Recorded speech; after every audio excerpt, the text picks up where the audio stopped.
Hi, this is Mark Arnold, and welcome to another episode of Fun Ideas Podcast. On today's episode, we have an artist who's done a couple book covers for me, and we'll show those later on the show. And his name is Jim Engel. How are you, Jim? How are you today? I am good, Mark. How are you? I'm very good. I'm doing very good too. Good. So, I've known about you probably since the 70s.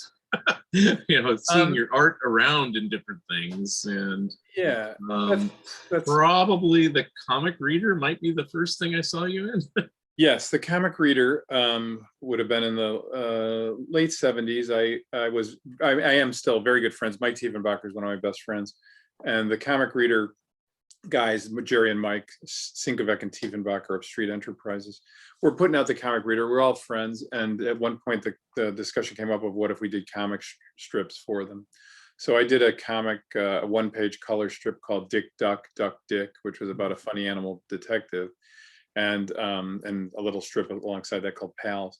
And then a little bit later, I had this idea. I love making fun and satirizing comics, so I proposed Fandom Confidential, which was a photo of Fumetti strip where ostensibly Chuck Fiala and I were newsmen that were reporting on comics. So that was a lot of fun. But in the 70s, just tonight, my son-in-law FaceTimed me and said, "Have you seen this show called, I think it's called A Comic Shop Near You?" And they were discussing stickers of the, from the 70s, and they were showing stuff, and he wanted to know if it was stuff I had done, which it was, because during the 70s, during the sticker craze, I did tons and tons of sticker sheets, stuff of my own design, licensed characters. So every once in a while I'll hear from somebody, and there's a couple of guys on Facebook, really good cartoonists, a guy named Aaron Hazuri, and I'm blanking on a couple other guys. But I worked for a toy company at one point, and we licensed Ninja Turtles, and I did Ninja Turtle spiral notebooks and Ninja Turtle school, two pocket folders and things. And I hear from guys now who are like, "Oh man, I had those when I was a kid. I copied those. I love those. I never knew who did them." So yeah, it's I guess I've been doing stuff long enough that there's a couple of generations with different frames of reference that have seen my stuff. Well, I've seen different stuff, but that was like the earliest that I can remember. Yeah, that would make sense. Yeah. So I usually kind of start off with asking, kind of tell me about yourself and how you got started being an artist. Well, I always tell people I could never not draw. I could always draw. I've had a little bit of dispute with have had with some of my cartoonist friends. I'm a Christian, so I believe strongly in God-given talent for everybody, whatever it may be. So I can't take any credit for that. I could always draw, and I could always draw better than my classmates, even in kindergarten and first grade.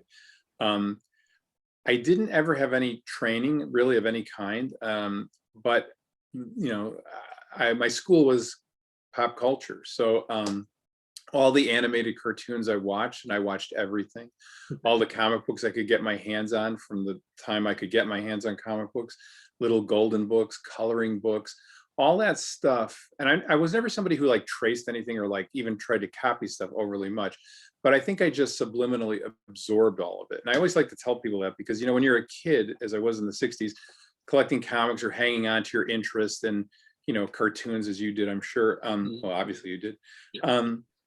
You take a lot of heat for it. When you reach the point where you can say you're making a living at it or you're making money at it, then people respect it regardless of what they aesthetically think of the subject matter. So I could always draw, and I always was obsessed with that stuff, as well as local kid. We had some great local kid shows in Chicago with really cool puppets, and particularly a guy who became a friend of mine named Bill Jackson, who was like a legend in Chicago, who was also a cartoonist, so he drew on the show, which was very cool. But I just ate it all up, and I've never lost that curiosity. I'm still looking for artists I don't know. I would go to the store and look at the greeting cards. There was some beautiful greeting card art. I didn't know who the people were. Years later, I did greeting cards for 10 years, and I heard from people who said, "I don't know your name, but I think you're the guy that drew these cards that I look at in the store." So it's a full circle thing, and all the same things that I did myself, I've met other people who maybe saw my stuff as one of the people they were looking at, and later on made the connection or whatever. And then when I got into high school, I just kept drawing. I was, by the mid 70s, early 70s actually, there were comic shops and stuff. So I met other cartoonists. I made, friends with a lot of great cartoonists, Alan Hanley, who was really popular in fandom, Gary John Reynolds, Chuck Fiala, just a bunch of people. And it became a little, the fandom subculture became our, our lives kind of, but it all fed off each other because I've always enjoyed working with people, and I've worked with some really talented people and taken inspiration from them too, and influencing each other. So I get to be 74. I graduated high school. I was 17 years old when I graduated. I didn't know what I was going to do. I thought I'd go to an art school, and I'd sent away for some catalogs. And of course, in Chicago, you had the American Academy, the Chicago Academy, and the Art Institute. But I didn't really know what I was going to do. I was working in a local drugstore, and a neighbor was a photographer in an ad agency downtown, an art and photography studio that worked with all the major ad agencies in Chicago. And he was their head of photography. And he just said to my parents, would you like me to take some of Jim's work down to the office and get it evaluated? Because the other half of the company was art, and they had all the big clients, McDonald's, and just amazing stuff. And so we said sure. Well, taking my work down meant some flair and colored pencil drawings on board, but mostly a pile of Bic pen drawings on lined notebook paper that I had accumulated. And they looked at it and they said, we can see the potential here, and we'll offer you a job. That was, as an apprentice, was all the grunt work. But, and I said, well, I don't know, I'm thinking of going to art school. And they said, well, you could learn a lot here and you could always go to art school. So I took the job, $85 a week in 1974. I think my take home pay was 65 bucks. They gave me an office the same size as anybody else's on the corner of Wabash and Lake downtown. All the art supplies I could possibly ever want. And art supplies, after women's shoes are probably the most overpriced thing in the world, art supplies. So that was great. And so between all the sort of, dirty work I had to do around the studio, preparing people's art to deliver and taking deliveries, I was to work up my own portfolio, and they would eventually take it out. Now, in those days, salesmen would take a portfolio full of, real art samples to show, and they would include my stuff. And they didn't go, oh, by that time, they didn't go, this is our 18-year-old apprentice. They just said, this is a cartoonist we have. And, when I was 18 or 19, I got a job doing a big display thing for Jose Cuervo tequila. And it's like, I would look back at today and cringe, but they saw something they liked. So I did that for a while, and a year and a half, maybe. When I was 19, I left and decided to try and hit the road in Chicago with a portfolio and find an art job, which didn't happen right away. So a lot of people like myself, I spent all my free time in bookstores. So I got a job in a big bookstore downtown for a couple months. And a place I had gone with my portfolio when I was looking offered to look at it, but I had to leave it. And I said, no, because I won't have my portfolio to continue looking around. So I didn't. But this goes back to the comic shop thing. I met a great cartoonist on Saturdays when we go to the shop, a guy named Jim Wisniewski. If you don't know his work, you should look him up on Facebook. And we knew each other from the comic shops. And he calls me one day and he says, we're looking for a second artist at this greeting card company I work at, and I think they'd hire you. And I realized when he tells me this is the place I blew off 3 months ago, and they're still looking for somebody.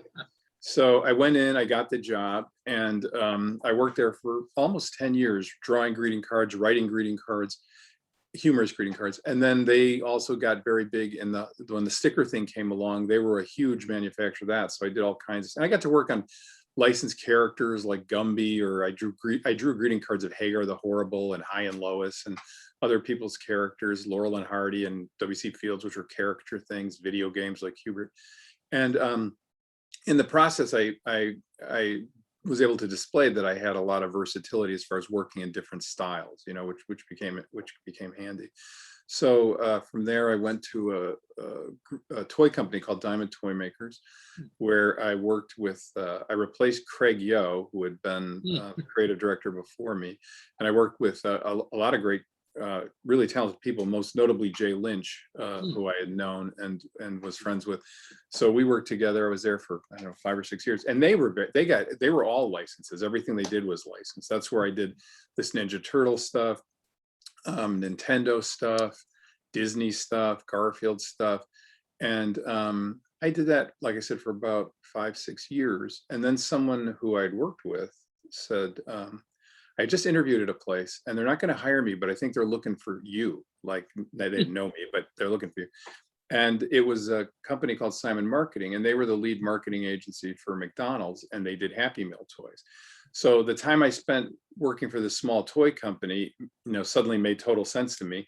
And I also was able to show in a portfolio a lot of the ability to work in all kinds of different styles, because obviously everything McDonald's did was a licensed property, a movie character, an animated cartoon, a toy, etc. So that kind of clicked with them, and they were like, yeah, great. So I did that for 13 years.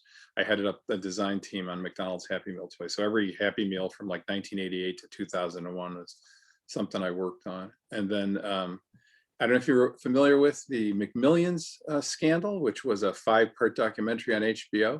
It was about a guy who was responsible for seeding the winning tickets for McDonald's Monopoly games for 10 years. And he had a whole scam going. Well, that guy worked in our Atlanta office. So when the FBI finally finished their sting on this and they revealed it, our agency, which was a huge agency worldwide, was fired off the McDonald's business. And so that essentially killed the company. So the core people that worked on Happy Meals with me, like I was head of creative, but we had, product development people and sculptors. We started a new company because right then Burger King was looking for another agency. So a huge agency downtown called Draft Worldwide, it's like the biggest ad agency in the world, actually wanted to start a division to go after the Burger King kids meal business. And lo and behold, they found out that a whole group was intact. So since 2001, without missing a day, I left the McDonald's stuff on a Friday and I went to the Burger King stuff on a Monday. And I've been doing Burger King toys ever since. Now, in the meantime, do you want to get a word in edgewise here, or do you want me No, I'm formulating questions. Okay. In the meantime, I've done every kind of freelancing that there was. If you'd asked me when I was a teenager what did I want to do, it would have been comic books. But unfortunately, I'll digress and name drop. I'm sure you're familiar with Joe Rubinstein, the great inker, right? I have a sketchbook. It's full of drawings of rabbits by famous cartoonist people. Scott Shaw started me on this. He had a book of gorillas.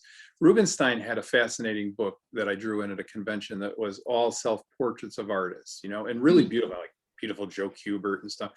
So I drew myself, full figure drawing of myself in a big bunny costume with a ball and chain around my ankle and superheroes flying at every direction above me, because as much as I wanted to do comics, I was around at a time when funny animals weren't a thing anymore, unless they were licensed, and not like the 40s, 50s, 60s, even the 70s, where newly created characters just for comics were being published, which I would have loved to do.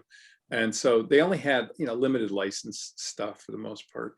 So, but I did do some stuff, and you've probably seen, I know you've seen it. I did some stuff for Spotlight. I did some stuff for DC. For a short period of time, I drew the Sunday comic strip with Mickey Mouse for King Features. So I did a lot of freelance, and I always did a lot of freelance because it let me do other things that my job didn't let me do on a daily basis, and for years I hired out for characters as a caricaturist, did thousands of characters. I used to do that at comic conventions at all the Chicago, Minneapolis, Wisconsin conventions. I would, I'd set up a table, I would do characters, you come up, hey, I love Dr. Doom. Well, I'd be unmasking Dr. Doom and it would be you, And I also sold these things, which a lot of people remember. They were called silly stand-ups, and they were like small standees that I did original art of. I'm glancing over because I think I found some in a box recently. It's in the subway there. you're a Harry fan. Here's one of Spooky, and an easel on the back. So I'm in a subway in Chicago train station like in 1935.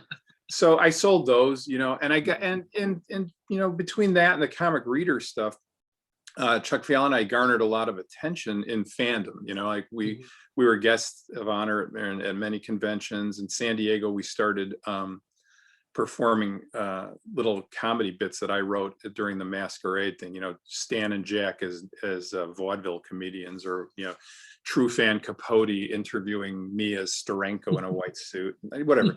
So it just kind of got us some notoriety within fandom too. And like yourself, you get to know all the artists, you recognize so many people, you love so much stuff. So that led to a few comic things that were up my alley. And then I also, it's funny, I met Craig Yo when I was doing greeting cards. I didn't know him. I got a phone call and he said, I know your work. I've been following it in, comics and fanzines and stuff. And he had been hired here in Elgin, Illinois, where I live. I live in Lombard, but suburbs of Chicago. David C. Cook was like the biggest Christian publisher in the country, and Craig had been hired to sort of art direct new curriculum and sort of get it, you know, make it a little more contemporary. So he used an incredible variety of people for that, and he said, I think you'd be good for this. So for 15 years, I did like tons of curriculum stuff for them in my own style. It was a lot of fun. And then I also did a lot of design work for Enesco. So Enesco is like a huge giftware company. So I did like ceramics and music boxes and banks and stuff of Betty Boop and Popeye and Mickey Mouse and Friends and Sesame Street and the Coca-Cola Bears. I did tons of giftware stuff, which was fun because, like the toys, it's being put into in 3D. You know, I mean, one of my favorite things I ever did was a music box of Betty Boop playing an old time piano that's a wind up and it plays "I Want to Be Loved by You." You know, but I tried to design it so it looked like something old, and if you didn't know what it was, you probably would think it was old. So I've done a lot of freelance stuff as well, and that got me into some of the areas that I love, including stuff like doing the covers for your books, because they're subjects that are dear to me, and it's just fun to be part of it, as I'm sure you know. And also, yeah, I'm a professional artist I wrote this down, but it's like 48 years now. But but I'm also a fan, and it's the fans that preserve the history of things. Here in Chicago, I work with the Museum of Broadcast Communications, which is a radio and TV museum, and I'm their children's TV curator. And what that means is just my passion for my whole life of trying to preserve artifacts and memorabilia and history about Chicago's kid shows means that I end up being the guy who puts together their events, their public events, designing their in the museum displays for all my old puppet friends and stuff like that. So, it always goes hand in hand. And so I'll bring that full circle. I don't think I can't imagine ever becoming an artist if I didn't have the inspiration of all that pop culture stuff that I liked. That's what really nurtured it. That's what always excited me. That's what excites me still. I spend an inordinate amount of time on Facebook and other places just grabbing images.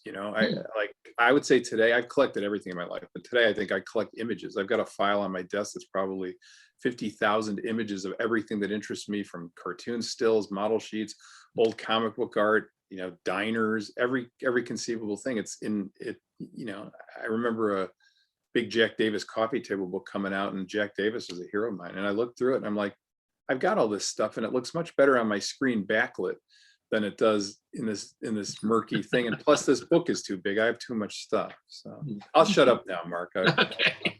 I know which book you're talking about. Yeah, it's pretty oversized. It's a great book. I'm not saying that, but it's just like, of course, I don't know if you are so anal as I am before we digress back into your career. But there's two versions of it, because like the first one they printed, like, if I remember correctly, like blue and gray or something, that you couldn't even read it very well, and so they had to fix it. So I didn't know that. In fixing it, and this is what I found out, and this is why I have both versions.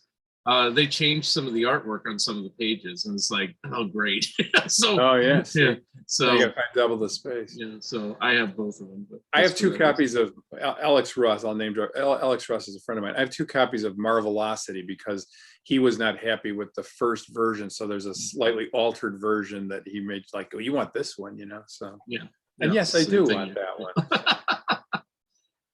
So, well, I mean, that covered a lot of things. Let's see. Goodbye, Mark. Yeah, good night. No.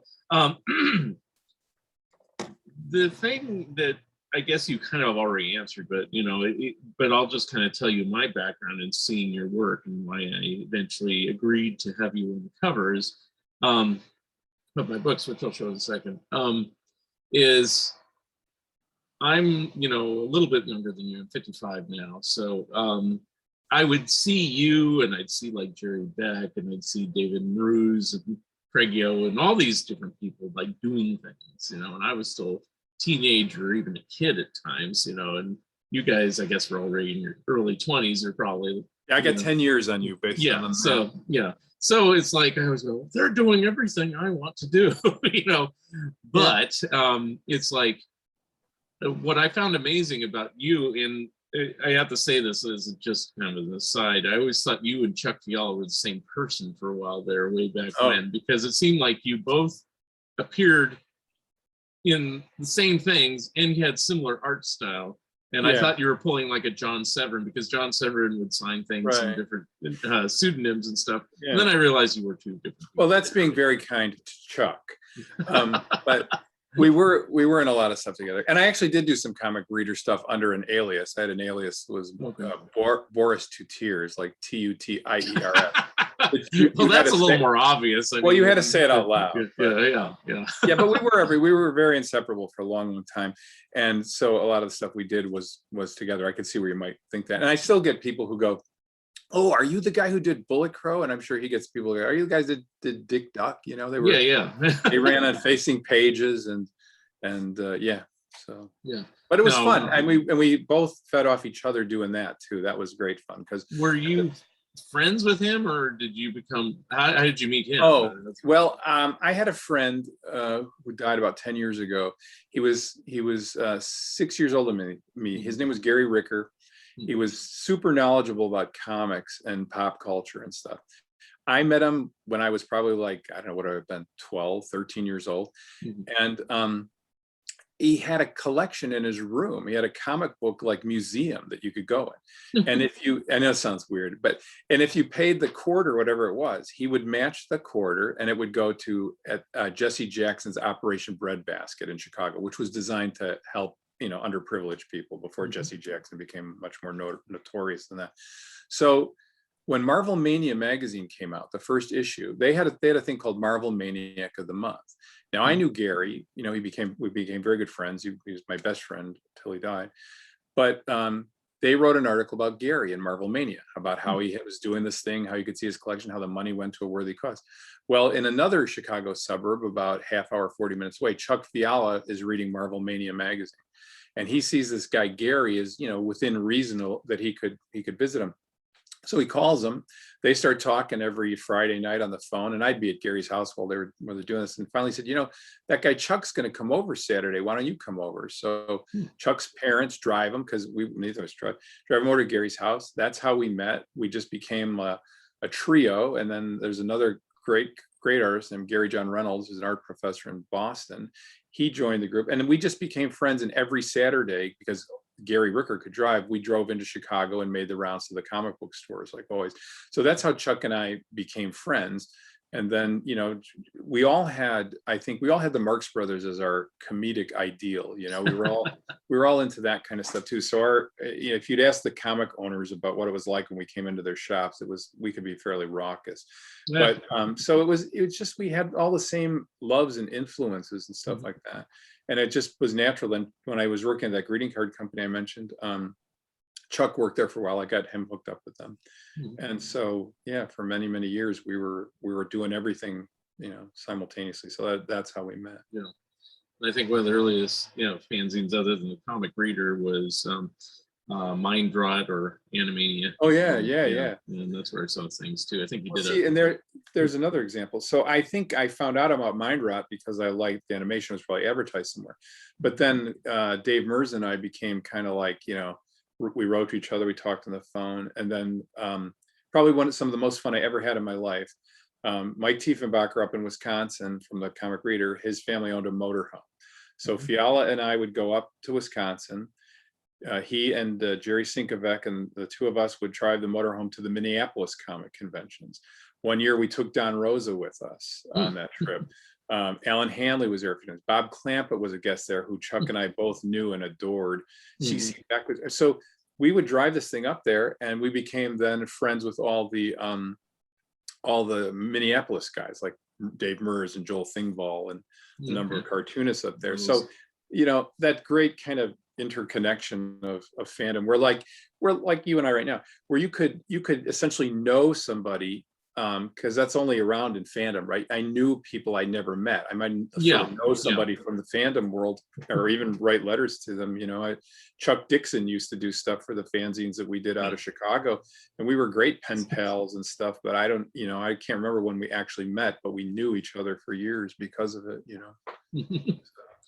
And then, I noticed over time, that I go, oh, he's kind of getting a little more fame. I didn't know about your background career. You just Yeah. explained it just now. So I assume all this other stuff was just what you could do in your spare time, and stuff like that. It's like, so there's like DC had those comics back in the day, like Peter Panda and Oh yeah, yeah. what Funny Stuff Digest. Sugar and Spike and funny stuff and Yeah. leading comics and everything, and they somehow managed to cobble together a brand new one called Funny Stuff Stocking Stuffer. That's hard to say. Yeah. And, you did the cover on that one. I think you did the book too, if I remember. Yeah, correctly. I wrote it with Mike Tiefenbacher, and we did the art with Chuck. I inked the bulk of it.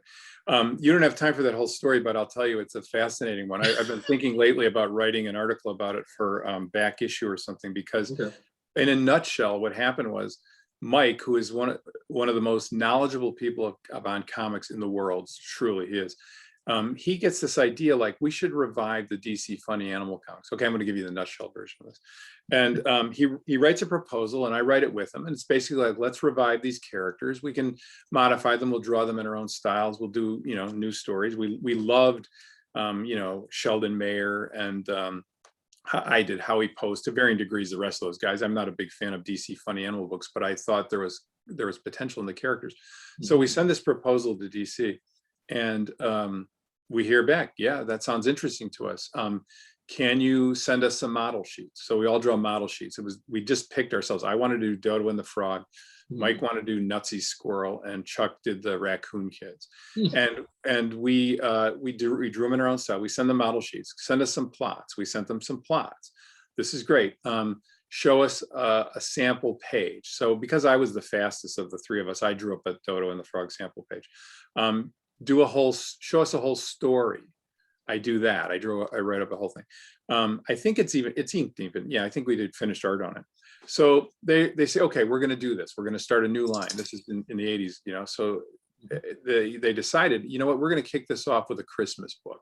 And it came out of the blue to us. Can you put this together? I don't think it was super short time, but it was relatively quick.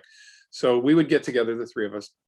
We plot it out. We break it down. So it's, like a sort of like a Justice League or a story or something, or JSA story. It's like, here's an overall story, but here's the chapter with Dodo and the Frog. Here's the chapter with Raccoon Kids. Here's the chapter with Nutsy Squirrel. So we do this. We're so excited. We can't believe this. I got to tell you, it's still to this day was like the greatest moment in our lives. And then two things happened that ruined it. One, Dick Giordano suddenly reads the book, and it was edited by Nick Cuddy, who was assigned to be our editor, and he loved it. Everything was accepted. It's ready to go to press.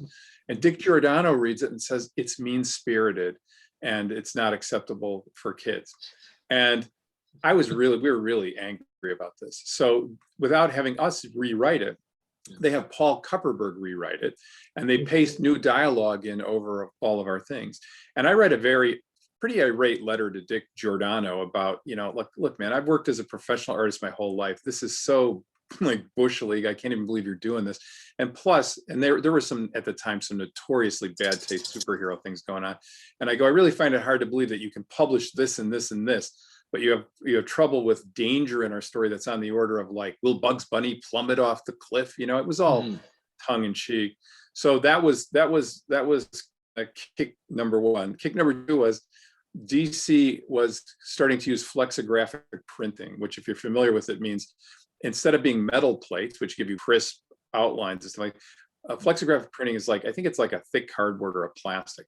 So as a result, the reproductive qualities are horrible. So we literally were the first flexo book that DC published. And then this whole thing happens. And we all felt very embarrassed that like people would read what we didn't think was funny, and we didn't, no offense to Paul Kupperberg, whatever, but Paul Kupperberg's not us, and so we didn't like it. And so I took a copy. I had made copies of the art with the original word balloon dialogue, and I sent it to Don and Maggie Thompson, and I said, look, here's the story. We got jacked around. We're not happy with this. This book's going to come out. We're going to be embarrassed.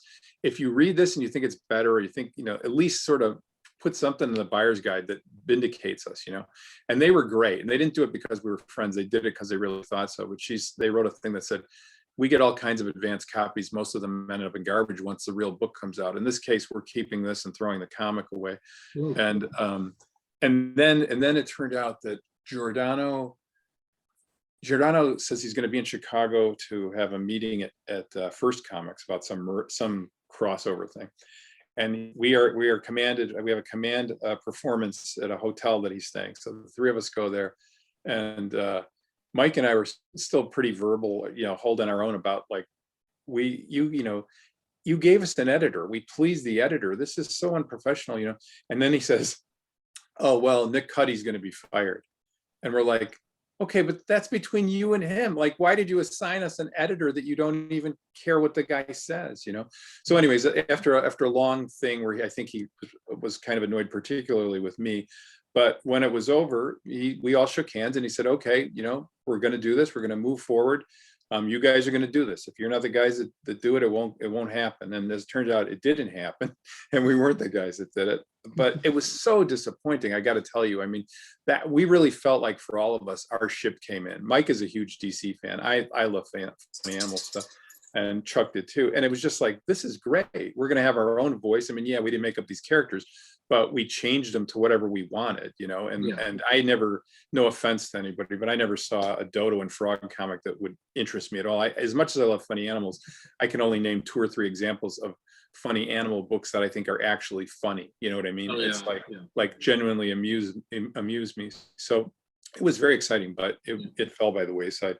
But during that time, the Funny Stuff Stocking Stuffer, which is, fondly remembered, I've had more than a couple of people tell me, oh man, I bought that book when I was 12 or whatever. I pored over it, so that's gratifying. And then those other things we did a few digest covers of the characters, right, and a couple other things for DC, but that was it. It never happened. I did do a really fun Outsiders parody for Mike Barron for the Outsiders comic. It was sort of like in a Brand X sort of scenario or something, but yeah. But yeah, look that up, Bart. The Outsiders at the bat. Look it up. I don't know everything you've ever go on done. my Facebook page. I think it's there in an album. It's photos. Yeah. You don't even have to spend a penny.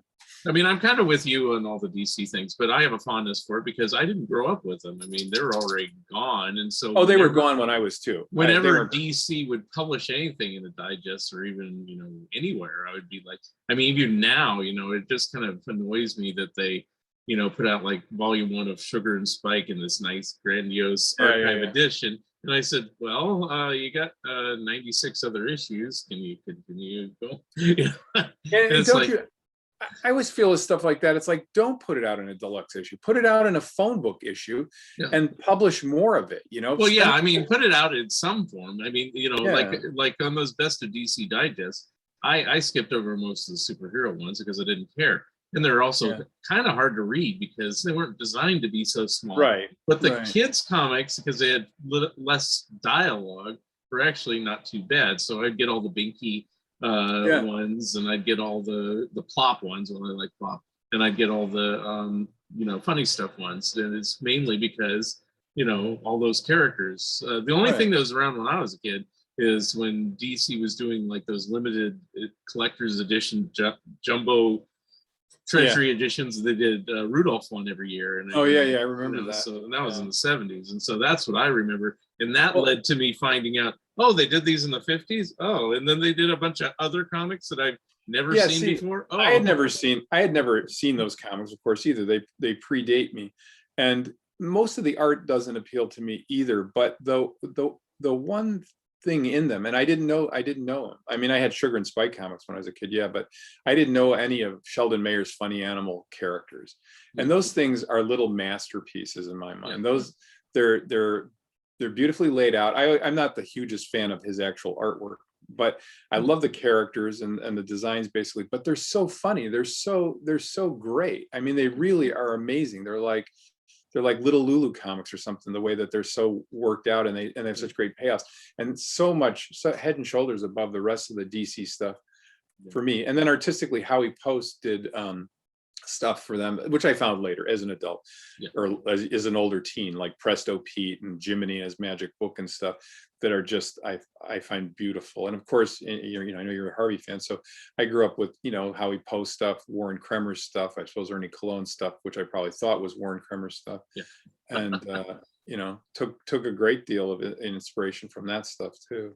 Mm-hmm. Yeah, it's just interesting, but I was with you. So when that stocking stuffer came out, I was like, oh, good, they're doing new material. And then that was the only one. And I go, once again, just a one shot. And it's like, well, I will say this. I actually have thought for a long time of just finding, and this is maybe a zine or someplace, but just publishing the pages side by side. I think the story is interesting, and there's more to it than we've got the correspondence and everything. And I finally thought, well, maybe our failure would just be interesting to people to read of, that in the 80s DC was going to revive this stuff. I do think it's, for me, art wise, I think it was some of the best art I ever did, and I can still look at it and appreciate it for that. And I also did snuck in a lot of cameos of other characters I liked. So I never knew that story though. The one that nobody knows it got rewritten. Well, no. Didn't you say it was in Comic Buyer's Guide later? Or see, I wasn't reading. Oh. No, what the Comics Buyer's Guide did was say that it had been rewritten. Oh, but you didn't show samples of it. No, so when it came out, at least if anybody thought, well, this isn't funny, they wouldn't be blaming us particularly. Okay. Because I go, I have nothing to compare it to since I haven't seen the original. Right. So I thought, from your own words, the original ones made in the 50s weren't that funny. So I thought, well, this one's not that funny either, but I like how it looks. Well, since you didn't write it's like, I'm not offending you. It's like, we wrote it, they just rewrote it, and there were so many great jokes in it that just fell by the wayside. And even I think they changed some of the names back, because Chuck's thing, the raccoon kids are like Uncle, I don't know, I can't even think of his name. And there's the two kids are like Rollo and, I don't know, this is wrong, but Rusty or something. But the kids are horrible brats, right? Right. So, and we thought the uncle's name wasn't that fun either. So we changed it to Uncle Renfrew was the uncle. But Chuck's names for the two bratty kids were Rommel and Rasputin, which I just thought that was genius, And we had jokes in it like, I don't think this one made it through either. The characters are all locked up magically in a prison, which this is all in the book, but they're stuck in these fake like bars. They're not real, but it's a power thing that's making them. And the dodo is so stupid that he doesn't recognize that this has any. So he just walks right through the bars. And then one of the raccoon kids says, he just walked through the bars, and someone else says, I thought you had to be 18 to walk through bars. Just stuff like that, But anyway, yeah. And now you said a few moments ago that you'd probably try to pitch it to back issue or something as an article or something like that. Because I think with all this, I love the Tomorrow stuff, and I think that it's actually an interesting story that maybe 3 years after it was told wouldn't seem that interesting. Well, I think I bring that up again just because I think that's how you and I actually kind of connected in the first place, because I was doing some sort of article that you did the artwork for, is probably the Underdog one where you did artwork for Spotlight or something. And I said, hey, do you have any artwork? Do you have any memories of this? And then I have everything, Mark. I was cleaning my flat files the other day on anything like that. I've got the roughest rough, the next rough, the pencils. I don't throw anything out. So I did have all of it, and I still do. Yeah, for me, it's just been kind of a frustrating life that all these things are like really short-lived and stuff like that. It's like, and they go, how did comics with funny animals last hundreds of issues in the old days? Now we're lucky if, unless it's like Scooby-Doo or something like that, which I've never been a huge fan of. That seems to go on forever. But anything else, it's gone. I'll tell you something that I think is even more gone than just the number of books. And that is that I work, since I mentioned before, I work with licensed properties for toys and stuff. For 30 years, I worked with every animation studio, every video game. It's like, so licensed properties you get a style guide, right? And the style guide existed back in the 70s, so that if we need some labels or a book cover or something, and I'm drawing it, a style guide aids me to match the style of the property, right? That's what a style guide was. It served the Yeah. same purpose that a model sheet served in animation. Now there's no such thing. If you were doing anything with a Disney property or Warner Brothers property, a style guide is essentially a catalog of images that you can pull out and use, but you cannot create your own images for any of this stuff. You have to use stuff supplied by the studios. If it's depending on the studio, you can't even like reverse the images, even if a character is perfectly symmetrical. No, you can't turn that the other way. So it's similarly, I think what comic books in the 30s, 40s, 50s, yeah, if somebody was drawing Donald Duck, they were trying to match the animation style, but it's not really totally possible. In the same way that you can pick out who animated what scene in a cartoon, we all, become good at identifying the cartoonists who did particular books. Right. So but that's not true now. Like when comic books were being done, when Disney was still putting out new comics not that long ago, and it was Little Mermaid or something, you really couldn't tell a style. They were slavishly sticking to the model sheets. Right. And so there's no personality there for me. See, if that had happened in the 40s and the 50s, and every Mighty Mouse comic or every Donald Duck comic or every Mickey Mouse comic all looked like it was done by the same person, and it was so adherent to a house style, I would have no interest in them. What's fun about them is I've got a favorite Archie artist, I've got a favorite Mickey Mouse artist, I've got a favorite Donald Duck artist. And if the on-model police were around back then, you couldn't even say that. You wouldn't know it, So besides the fact that there's no original characters, even the ones that are around, because people would say to me, well, why don't you try and work on, whatever, Little Mermaid, Roger Rabbit, whatever. It holds no appeal to me whatsoever. If you're doing a superhero book and you, 3 different, 20 different, 50 different guys draw Spider-Man, yeah, if you draw Peter Parker as a 20-ish guy with kind of short hair and maybe a little curl on his forehead, and Spider-Man, you got the leeway to do what you want. You want your Spider-Man to have bigger eyes and a bigger chest, symbol, or webbing underneath, or smaller eyes, or your Todd McFarlane and you redesign webbing or whatever. You have the leeway to do that, but you don't have that with comics anymore. I see a little bit of it in the SpongeBob comics, and my friend Hilary Barta works on those. And there is some leeway, but some of it's done because they're being done in styles that are like parodying real genres a little bit. But so there's nothing. It's not there, and it pre-existed to me, and it's gone. It's kind of interesting that you said that, because I'm still working on. I'm trying to get it out, but there's been delays of my Warren Kremer book. I'm working with the Kremer family and everything. Yeah. And I have actual interviews with Warren Kremer. He did basically 2 lengthy interviews in his lifetime, which I'm reproducing as best as I can, considering I'm putting other interviews and everything. And one of the things he apparently was annoyed with is he always wanted everybody to look like his own style, which is probably why you said, "Oh, Ernie Cologne, I can't always tell them apart." Well, Ernie was good at imitating and mimicking other styles. But like the one that used to drive Kremer nuts was Sid Cauchy, who did Lada and Dot and things like that, because he had his own way of doing things, little pointy noses, and the hands would kind of go up and like this. If you look at him, it's kind of a odd way of him to draw, and it doesn't appeal to everyone.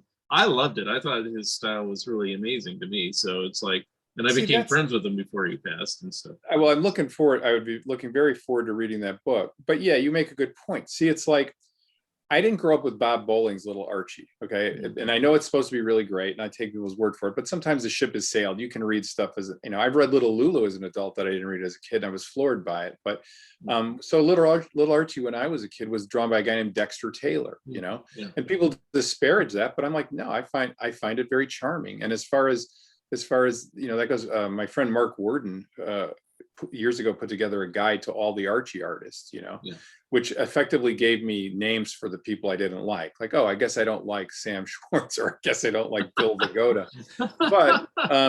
But he did it in a really fun way. Is he found all their mannerisms and used it. So one guy in particular would always draw like one of the hands like this, and he'd find 3 or 4 examples of that, and he'd name those. That was the silly millimeter longer hand or whatever. And but it was a great tool to go, oh, okay, I get it. Because Chuck and I and Mike Tiefenbacher would sit with, like, we became enamored of the ACG, or the 40s giggle, ha ha, cuckoo, happy, super mouse. And all those books were being drawn by for the most part, by animators who were moonlighting, And so some of them to this day to me are the best comic book, funny animal cartooning of all time. But not all of it was signed, And we became very big fans of Jack Bradbury, right? And his stuff was signed for those books, but we didn't know he also drew a lot of the Mickey Mouse strips and stuff that we liked. And we didn't know that guy's name, right? We didn't know the name of the Mickey Mouse guy, but he instead of making a solid black nose, he would sort of scribble the shading in. And we literally called him Shady Nose Guy, right? Because we don't know what he's called. Then one day we're looking at some Bradbury thing in a Giggle or a Ha-Ha comic. And this is a great way to determine who artists are. Because if you're drawing a Mickey Mouse comic or like a Chip and Dale story, and the story calls for a pig or a porcupine or a mouse that's not normally part of their world, then the artist usually draws his own version of a mouse or a pig or whatever it is. So we notice these similarities in some of these characters. And then we notice like Bradbury was real big on flying sweat drops off of characters' heads. And one day it was like this big epiphany for us. We're at my house going through these piles of comics. We're like, wait a minute, Shady Nose Guy is Jack Bradbury, And then we found out that Al Hubbard was probably my favorite funny animal cartoonist after Walt Kelly. He'd done all the Disney movie adaptations, Jungle Book, Peter Pan, where it did all that stuff. And so, yeah, that goes back to what I was saying before, just the fun of discovery and putting it together and having favorites, Yeah, I know all the Archie guys. There are two that I particularly like. I don't hate the other ones, but they don't speak to me, So right. Yeah. And I'm the same way with Archie. The same way, I don't know if you collected Dennis the Menace. I did a Dennis the Menace book. I do have, and I know I did. I would not have known then that it was Al Wiseman. Yeah. But they are absolutely beautiful, and I love them because they had themes like the circus or the zoo or trips to Mexico and stuff like that. I mean, and in the same way that Ketchum himself is almost like, if you had just clipped every Ketchum thing and put it in a book, it'd be the best resource in the world for a cartoonist, because the guy not only drew great characters, he drew great coffee tables and end tables and lamps and stuff like that. And that's the same thing that struck me about those Dennis books. I mean, the style is not exactly Ketchum's, but his inking style and his cross hatching and stuff to this moment in my mind is just absolutely beautiful. And I remember thinking that like I should hang on to the circus book, because if I ever have to draw anything in a circus, this is a great thing to flip through and get a sense of, and I have heard, and I guess it's true that, and I don't think too many people do this.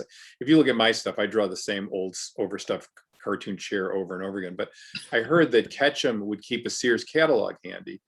And that's what he would use as reference. And if you look at his stuff, it's always contemporary, whether it's the clothing or the furniture or the pictures on the walls. And I foolishly as a kid took Ketchum for granted. He's in the paper every day. I just didn't see it. And then I went to an art exhibit that was at a University of Chicago, or a traveling comic art exhibit. I go down there to see a Barney Google strip in real life, because I was a big fan of DeBeck. And there's Crazy Cat and all these other strips I like. But the amazing thing was, by the time I went home, I had spent more time staring at a Dennis the Menace Sunday than I'd ever given thought to Dennis the Menace in my whole life. And from that moment, I was like, like the light went on. I'm like, this is unbelievable stuff. So many people, their work is deceptively simple, dots for eyes and, the short cartooning shorthand. And sometimes you don't see the real genius of their drawing, I think. It is true in Ketchum, it's like I was a fan of the comic book first, probably because that was more accessible. And since I grew up in the 70s, Bill Williams was the main guy, which he wasn't bad. I mean, everybody loves Weisman, but then you'd see, like, I didn't know, like you, that there was different artists. So it's like I used to think Weisman just was Ketchum. I didn't know it was somebody different. I would have thought so too. And then I thought Owen Fitzgerald was like, oh, he's getting older and looser and sloppier just because he has a deadline or something. I didn't know it was a different guy. And then, but later I figured out, oh, well, this artist isn't as good as this one. Oh, okay, and things like that. I did the same thing with Harvey and everything else. But yeah, initially, even with the different styles, you think the same person drew the whole thing, unless it's mentioned on there, like in a Marvel comic. So, my brother-in-law, who was a dear friend, was a friend through school and ended up being my brother-in-law. He's not an artist in any way, but he told me once something really fascinating. like when he was watching cartoons on TV, let's say that like he was watching the Woody Woodpecker show, and they showed an earlier one where like, it's much different design character and stuff. He said, I don't know, I just thought the regular guy was sick and somebody else did those, and that's kind of true in some ways. But we used to say that as kids about the Flintstones because they're all in reruns, and none of us knew Mel Blanc had a car accident or anything, and they had to have Dawes Butler replace him temporarily. And he was laid up, and then Mel Blanc was laid up in the hospital for months recording lines and everything like that. And so we used to say these are the episodes that Mel Blanc forgot how to do the Barney voice. Oh yeah, right. And it's like, and years later you go, oh, that's not really what happened at all. No. But And as a kid, that kind of stuff sticks out to you. It's like, hey, Dr. Quest sounds different today, or whatever. Yeah. So, one of the things you said in the vast stuff that you've done over the whole years, that I was kind of curious about, because I wrote some little actual notes here ahead of time in case you didn't have anything to say. Like that would happen. Have you thrown the notes away yet? Yeah. No, I want to go back and talk about toy designs for McDonald's and Burger King, because I'm always kind of curious about that.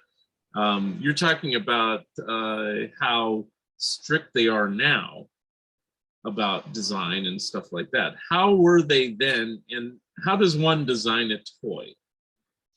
Well, it's nothing I ever imagined doing, but I always liked toys, right? And I particularly like figural type things like Disneykins and things I had as a kid, Marx figures and stuff. So when I heard about this, I had some toy design experience, right? So basically the way it works with a QSR, quick serve restaurant thing, is that they make a deal with the property owner, right? They strike their own deal. They're going to do a promotion. Promotions generally run 4 to 6 weeks, something like that. Back when I started, and still for the most part, there would be no idea of what that would be. That was your job to figure that out. So they say, okay, we're going to do Snow White and the Seven Dwarfs. That was one of the first ones I remember working on for McDonald's. So basically what is this: they want to do 4 toys or 8 toys or 6 toys, whatever it is. That's decided up front, however the number of toys. Then usually you might, these days one of the prime questions anybody would ask is, what's the hierarchy of characters that you want to include? Like if there can only be 8 characters, which 8 do you want? Just so you're focusing on those. Other than that, it's totally up to you. It could be, oh, I want to do hand puppets. Oh, I want to do wind up toys. Oh, I want to do whatever, and so generally speaking, we would show 2 to 3, early on, probably 3, maybe 4 complete collections. You'd get a certain amount of time. I had a group of guys that were really good, like me, pop culture crazy guys, toy collectors. And you would show like a certain number of complete collections. Like you don't just show one toy. It's got to make sense for the whole thing. You know what I mean? So that Snow White thing, it was figural, but they each did something different. There was one of the dwarfs pushing a cart, and a diamond rotated in the cart. Okay. There was a figurine that was like a two-headed figurine. Like a top was the Wicked Queen and the bottom was the witch, the hag. And you could snap a black dress around her. So if you snapped it up the one way, she was the witch. If you reversed it, it could be the queen. So that would be a theme, right? But another theme might be, puppets or whatever. So we would show those. They would choose what they liked.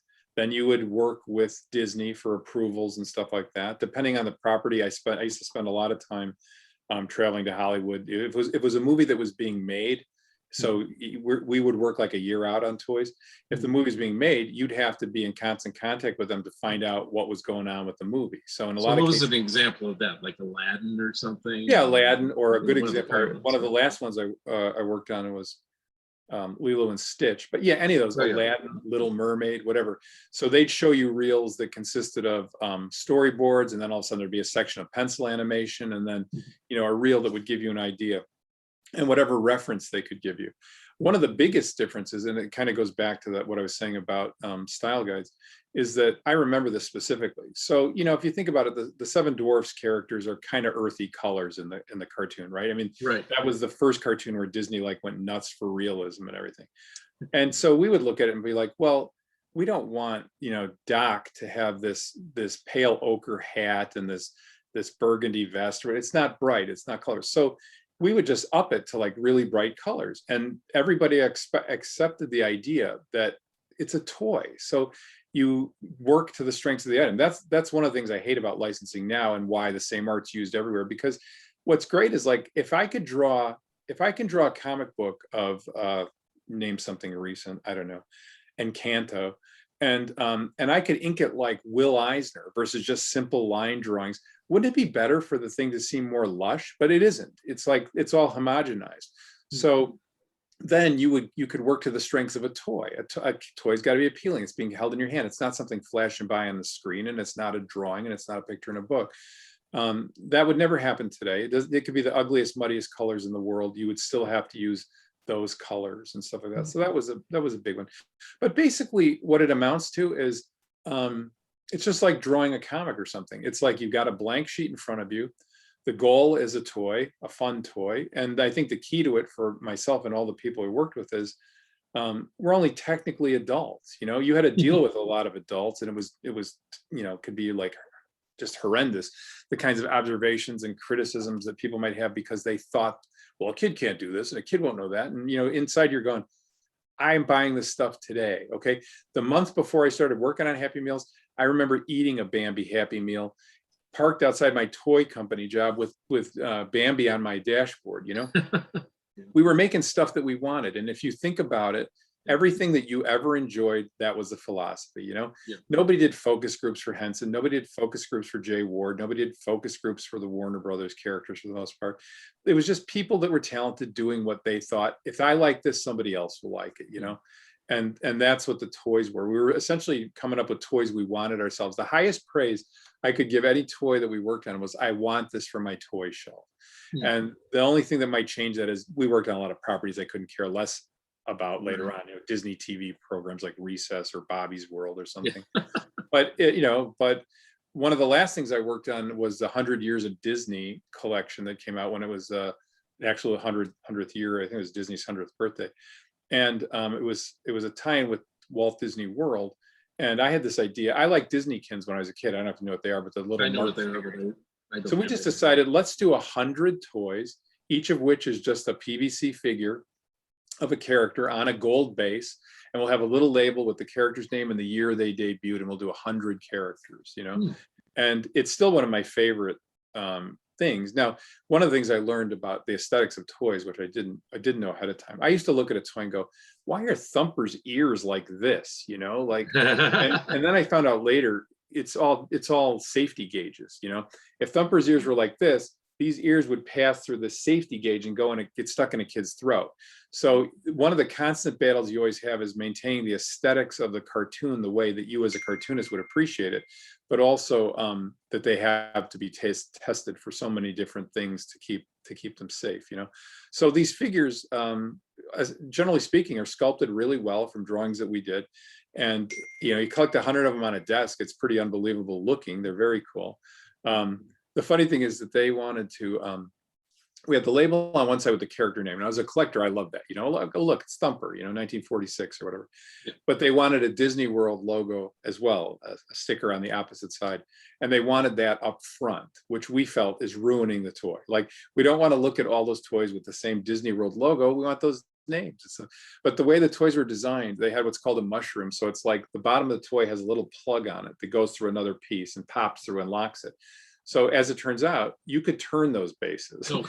So even though they came with the Disney World logo forward, we could just turn them all around and put them on our desk with the Thumper along, forward or whatever. But it was an impressive bunch of stuff. And for me, essentially, it was like a modern day Disneykins. It's like the appeal of. So I guess my point is, I had the Disneykins set when I was in kindergarten, and there I was, whatever it was, 45 years later, 40, and 40 years later, and still excited about the idea of getting some really nice figures of characters. And in that case, a lot of characters that had never been figures before either, which is always fun. So, now, not to belabor it. Well, yes, I am belaboring it, but I'm just kind of curious about it. But so you did the initial design, but I mean, some of the toys you're talking about, like the Queen and the Witch, whatever the heck, have physically moving parts.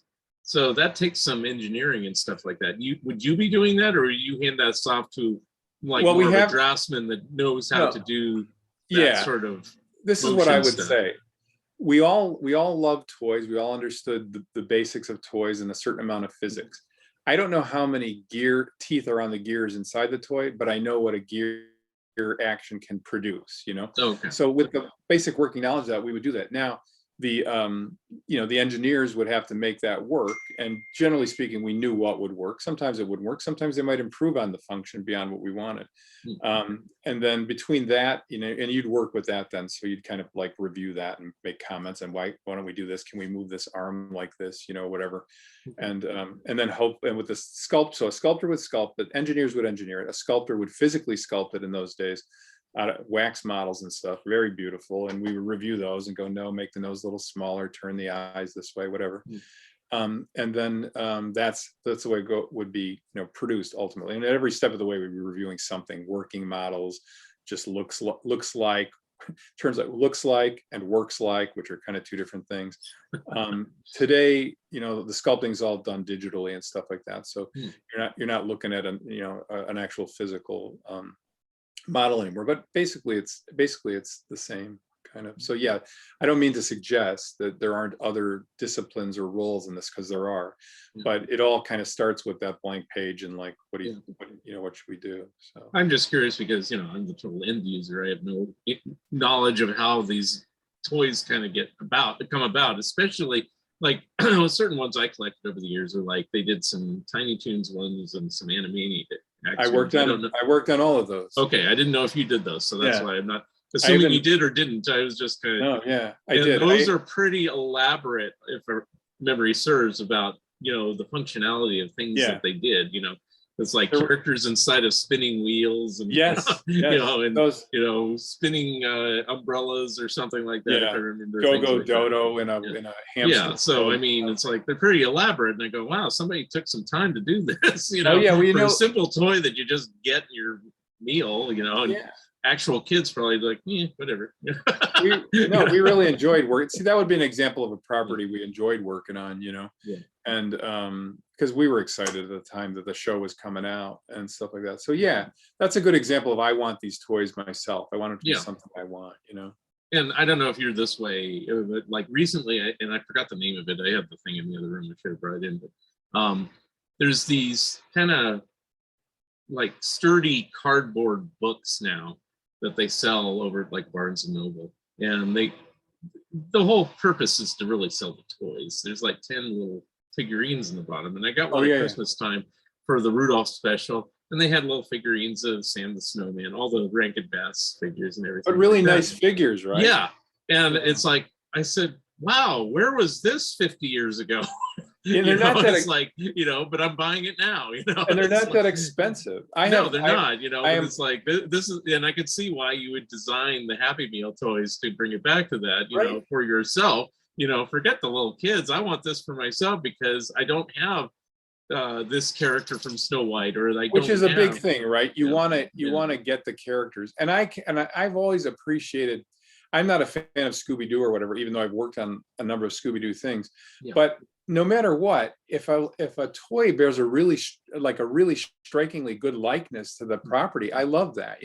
So like those books you're talking about, I have a 3-year-old granddaughter who's in love with Peppa Pig. I don't even know if you know the character. Yeah. And I bought one of those books at Costco or something. It's like it's 5 pages of cardboard stories in the back little pocket and a little playmat. And it had 10 Peppa Pig cast characters in it. That was my first exposure to it. It's a very funny cartoon, by the way. But I looked at it and I'm like, these things are perfect. They look just like the drawings, even right down to like little tiny stickman arms that they have in the cartoons. And I still look at them because we babysit her from time to time, and the toys are here. And I'm like, these are really great. And that book was like $10 or something like that. And even in the days of like, buying PVC figures off the counter at a card store or something, that's a lot of good PVC figures with a lot of decoration for that amount of money, and they're great collectibles. I love that stuff. Okay. See, I was just kind of curious about it. Oh no. Let's see. What other stuff have you done? Oh, you mentioned earlier, and we can bring it up again because I'm kind of curious about it too. Your children's TV curator at Chicago's Museum of Broadcast Communications. So Tell me about that. What does that entail, or is it just It doesn't entail a lot. title? Yeah, it's a good title, but I think I've earned it. But it's here it is in a nutshell. Chicago had some really great local kid shows. The big three at WGN, which was one of the biggest stations in the country, was Bozo Circus, which is the Bozo Circus that lasted for 40 years. Ray Rayner and Friends, with a guy named Ray Rayner, who's a really wacky guy, and Garfield Goose and Friends, which was a puppet show that lasted for 35 years. One of my earliest TV obsessions. And the premise of it is that there's a goose that thinks he's the king of the United States. And the other characters are animal characters that live in his castle. And there's a human being, the host, Fraser Thomas, who was the prime minister, who was the host. Bookending that is at the end of kids TV, basically, when local kid shows were still being produced with hosts versus like, I'm just going to put 3 Tom and Jerry's in the same half hour and not pay anybody, was a show called Cartoon Town, which is like a legend here in Chicago. And if you're not from Chicago, many people know Giggle Snort Hotel, which was a syndicated puppet show with the same characters in a different setting. And as a kid, I was obsessed with Bill Jackson, the host, BJ, and Dirty Dragon, and his puppets and his characters. And well past the age that most people would think you would be. I mean, frankly, we're both well past the age of any of this stuff, right? Target age, but Right. I love that stuff. And so I saved whatever I could. I collected stuff. In the mid 90s, a good friend of mine, Steve Smith, was publishing a really fine classic monster magazine called Monster Scene. And I had mentioned to him that I would love to do a book about Chicago kids TV, like a magazine. He said, well, I'll publish it. Let's do it. So I'll make a long story short. I met Bill Jackson, didn't know him. He was a childhood hero of mine. We did a really bang up job on that first issue and lost our shirt because it's a pretty slick magazine. But that's how I became friends with him. Promoting that magazine on local radio and stuff got me heard by the broadcast museum people. And in those days, inevitably, if anybody called in, this is what I'm talking about now is like the early 90s. Someone would say, oh man, I love that.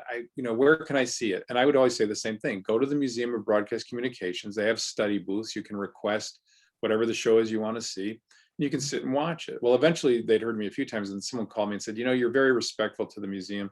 We're looking to get people in here that are, not necessarily the age of Fibber McGee and Molly, but might remember TV and stuff. And we've got a new board, a junior board. Would you be part of it? I said, yes. So right as the first thing they want to know is, could I get Bill Jackson, who was mentioned a legend here, to come to Chicago and reappear? And so I put together shows like that. I put it together with him, public events, and then he donated his puppets. So now the puppets needed to be displayed. And since I am an artist, I came up with display things, and stuff like that. And so over the years, I produced a number of public appearance things. We did one with Sven Gulli, the original Sven Gulli, and then Rich Coase at the time, who was just starting out. And so anything display wise, the placards in the museum that would be written about the stuff are written by me. One of the big events was in 2001. They wanted kind of a comprehensive kids TV thing. So we basically invited back every surviving Chicago kid show host that was still alive. And sadly today, this was in 2001, they are all dead. But we had you've ever heard of a TV show called Super Circus? Yes. It was like a national success, one of the first successful kids TV shows, largely because of this platinum blonde named Mary Hartline, who was the band leader. If you read any TV history books, they're like, a lot of dads watch Super Circus. Yes. But we had Mary there. She did the ribbon cutting. Oh, She's wow. still alive and stuff like that. So it's just basically, if they want someone to interview, if they want someone to comment, if the newspapers call about something, if we want to do an event, if like, hey, we're going to move this, the museum's relocating, can we get new displays? I've done all that kind of stuff. And so basically what that makes me, to my great delight, is sort of like the gatekeeper, the caretaker of a lot of things that meant a lot to me as a kid, So when the Garfield Goose puppets or the Bill Jackson puppets, come out or for some kind of appearance where we needed to make new displays, my son and I recreated the set of Cartoon Town. Like I did drawings, he built these big sets, we painted. It's just stuff like that. So it's like all the stuff we're talking about. It's complete labor of love stuff. I absolutely love doing it. And because I do, and because I think because I'm an artist and I'm good at it, I put way more effort into it than if it had just fallen to somebody on a staff at a museum, Right. And like everything else, like the cover of your Total TV book or something, I want it to be, that's not a cue. I want it to be what I would want to see. You know what I mean? Yeah. It's like, I just want it to be something I would like. And that's the same thing with the toys and everything else, you know. Now, is this total volunteer work, or do you actually get paid to do this? No, it's completely volunteer work. The place has never had a lot of money to throw around. And so that's even more an example of, so, you know, and I can remember spending tons and tons of time on some of this stuff. And it's like, but, you know, I never, aside from just having to work it around my regular schedule, I always came back to the same thing. I don't want to go, let's put it this way. If there was an exhibit of all these same shows, and I went there and I thought it was crap, it would just disappoint me tremendously. And all I would do is look at it and go, gee, why didn't they do this? Hey, why didn't they put this frame around the TV? Hey, why didn't they do this? That would have been great. And then it's sort of like, well, you know, you can do it yourself. And if you're not happy with it, you got nobody to blame but yourself. But my experience has been that people are really happy with it, and they're really happy that someone who goes the extra mile, you know, and it's just like everything else. It's like what I said before about fans being the historians. It's like that show I was talking about, Garfield Goose, was on for 35 years. You know, there are less than 5 shows in existence from that, because they threw them out or they taped over them or whatever. So it's fans that will preserve history. It's fans that will love something enough to go the extra mile. To everybody else in the equation, it's just business. And if it's not making money, into the garbage it goes, you know? So that's why I like doing it. And that's why I will continue to do it, you know? So I have 2 more subjects and then I'll let you go. But one, of course, is, you know, finally we'll show one of the pieces you did. Yes. This is for the Alvin Show book. And that was the first piece you did for me. Now, originally you were going to draw David Seville, and then we kind of settled on putting his photo, or vice versa. It worked. Well, you know what my thinking was? If you do a character, somebody that nobody knows what they look like, it's kind of a wasted effort in a way. Do you know what I mean?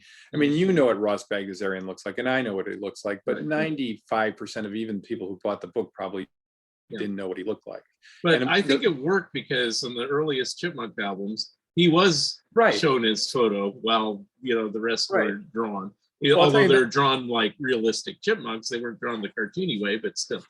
Well, another reason it worked for me, and what I was thinking of when I suggested that, was I was also a huge Monkees fan. I still am, but I was a huge Monkees fan as a kid, which led to me buying a lot of teen magazines like 16 and stuff. Oh, yeah. When I was like 11, and 16 magazine had this great approach to covers. They would do like a scene of like a bunch of people at the beach or jumping in the water, but it would all be like teen heartthrobs, you know, Davy Jones and Mark Lindsay.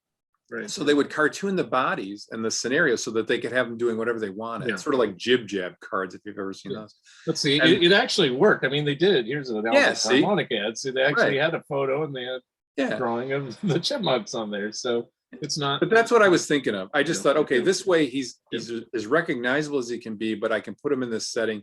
And then to do the opening of the show like that, you know, the one where traditionally Alvin is in the control room doing that stuff, just struck me as kind of. Now on this cover, did you have it already designed before you? I forgot. Did I approach you? Did you approach me? I don't remember. Which one are we talking about? The Chipmunks one.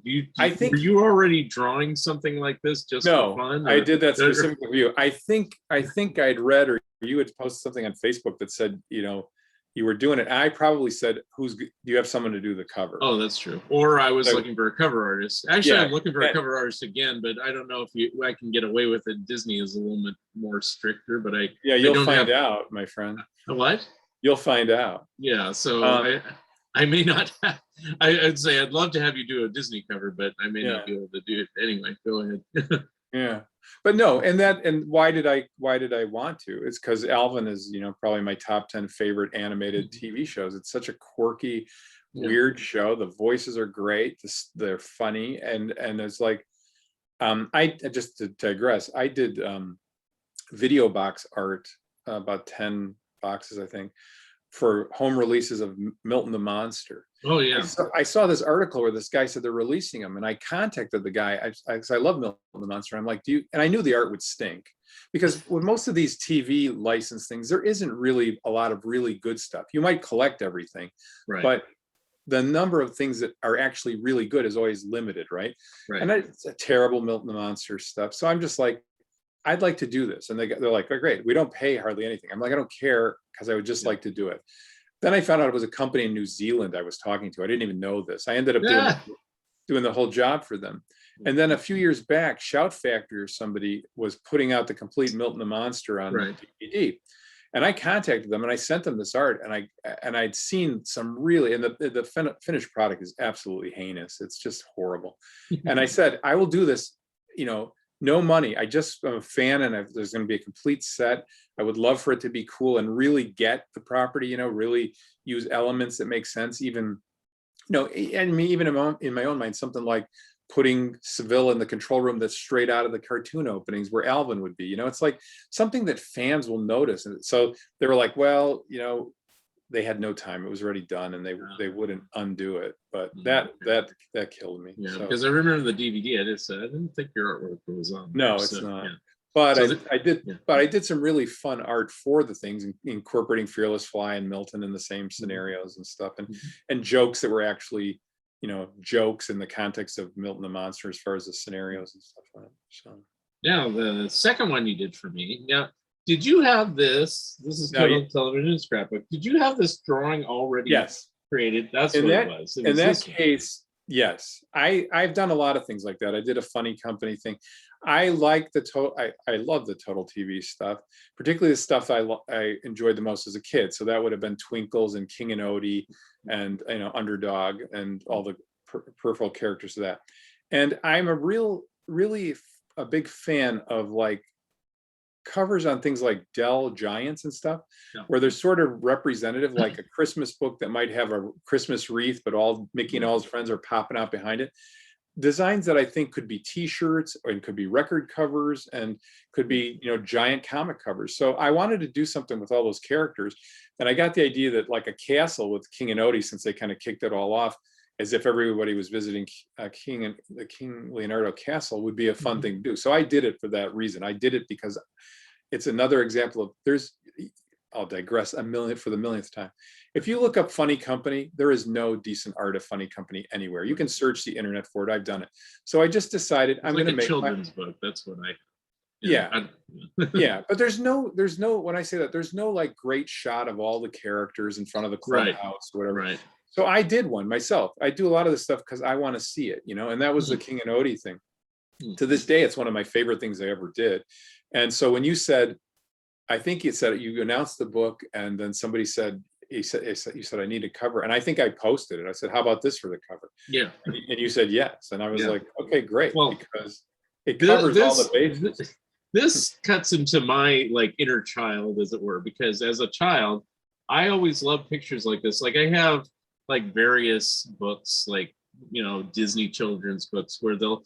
I can remember this one well. It's a box set of like 4 Disneyland books, and it's just reprints from Golden Books and stuff. I got them. Yeah. Yeah. So you probably know what I'm talking about. Yeah. They did Mother Goose pages or something, and one of them's the old woman in the shoe, and it's a double page spread. It has like every character.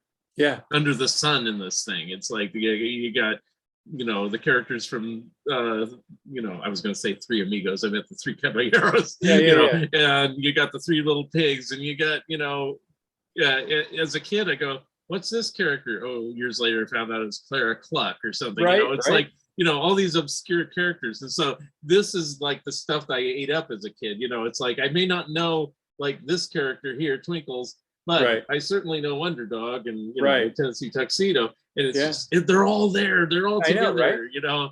And there's a number of, you know, Hanna-Barbera had a comic called Bandwagon, a Gold Key comic where all the characters be on, or there's a Rocky Giant where there was like a haunted house and all the Jay Ward characters are in the windows or out in front. So, you know, I love that kind of stuff. The other thing I liked on Hanna-Barbera is if you open to the Indicia page, they always had like those little rubber stamp looking things. It was like a rubber stamp of all of the characters. I guess it was a model sheet miniature or something like that. I don't know. And only they did that. Yeah. And I said, you know, if I could have a complete collection of those, that's what I wanted as a kid. You know, it's like, it's funny now you say that, because I noticed those too, and I love that. But you know, you're squinting your eyes to make out. And the great thing was it was always the full cast of whatever it was. You know, but I've never seen any of those full size, and I've never seen any of that art. Well, it's kind of funny. I'm gonna go back to the Chipmunks book.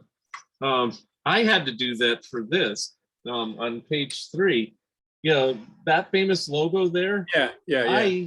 There is not like a good copy of that. I Right.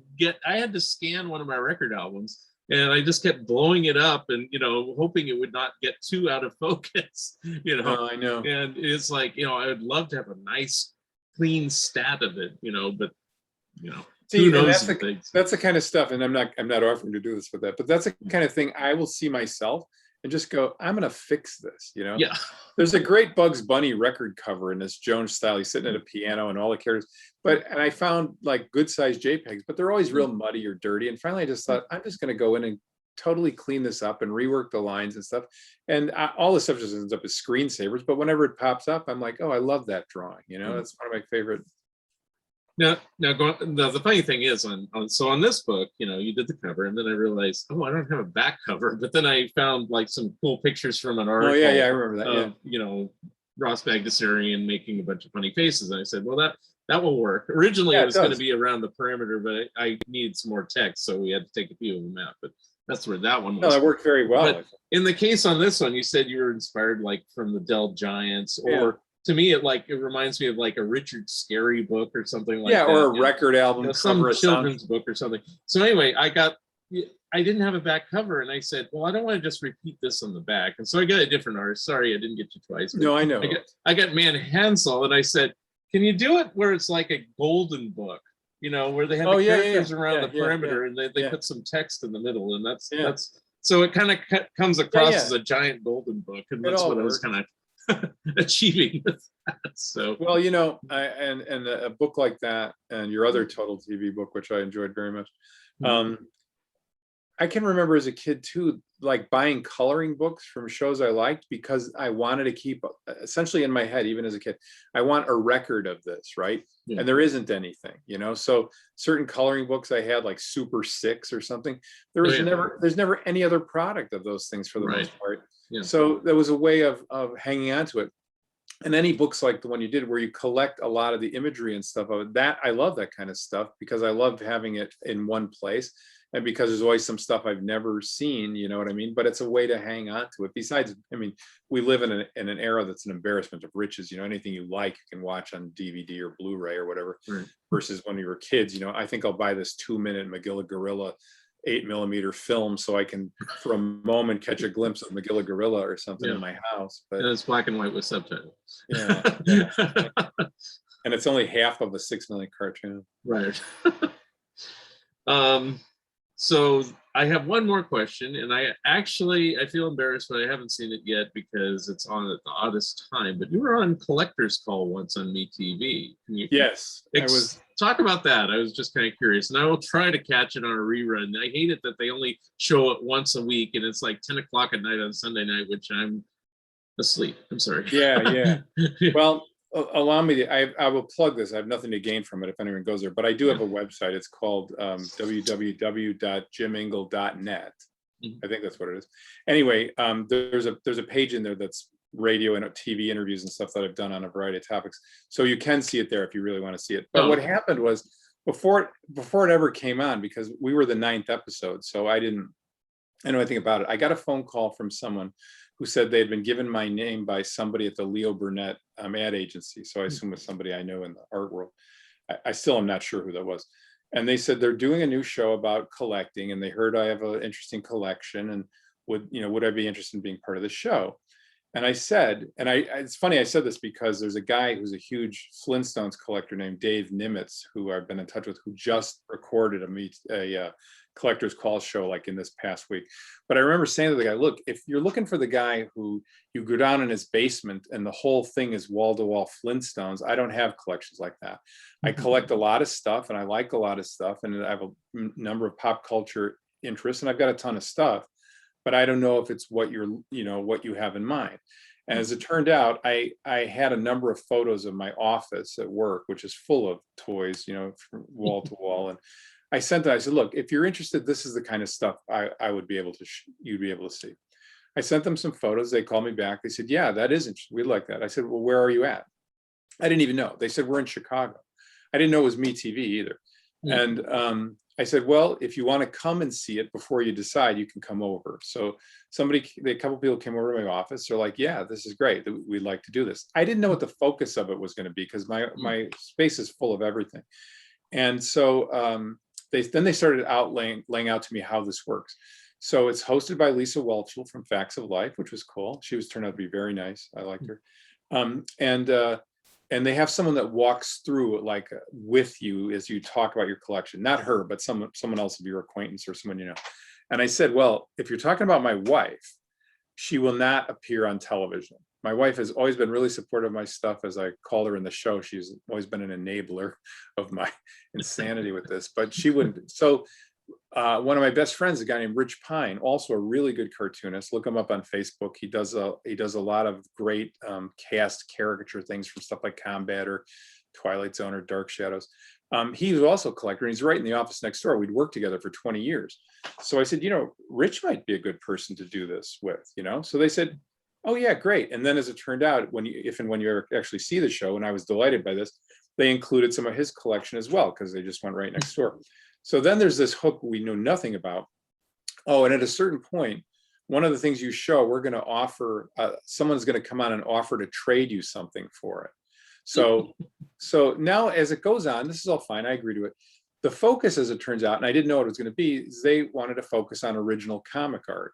Well, I had a Betty and Veronica story by Dan DeCarlo that is near and dear to me, and I own a couple of really nice Marvel things, most notably the John Buscema cover to Avengers 53, which is a great face-off cover between the Avengers and the X-Men.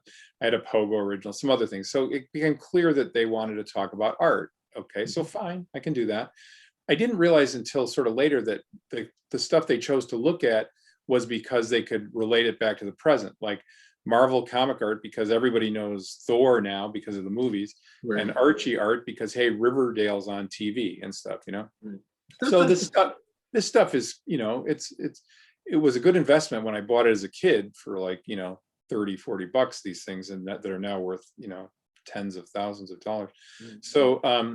So they say, well, what kinds of things are you interested in? And I thought, well, I don't know that I would trade any of this stuff, but I made a list of stuff I would really want, like a Crazy Cat Sunday original, or a Johnny Gruelle Raggedy Ann illustration, which turned up on Heritage. I give them this whole list. So the guy that they get to be now, so they have an expert. An expert comes in who supposedly knows your stuff, and the expert that they get is a guy who runs the local Graham Crackers comic store in Chicago in the downtown area. Nothing against this guy, but he didn't know any of the stuff, and he didn't have a frame of reference for most of it and stuff. So what he brought to trade, and they really put you on the spot. It's in that sense, it's sad. They're like, okay, and here's what we brought that we think you will be interested in. Well, it was a statue of Doc Savage fighting a snake. Now it's really beautifully done, and I have a certain affection for the pulp characters, particularly the Shadow, not so much the 60s Doc Savage, whatever. But and I think I said, yeah, that's nice, but they said, you made a list of things you wanted, and we brought something, and I actually said on camera that wasn't on my list. But so if you watch the actual show, there's a little bit of a cut that I think was designed to like not hear me say that. And they show this statue, and I say no. I said it's beautiful, and it was beautiful. But it's just not, it had nothing, it wasn't in the league of any of the stuff we were, anyway.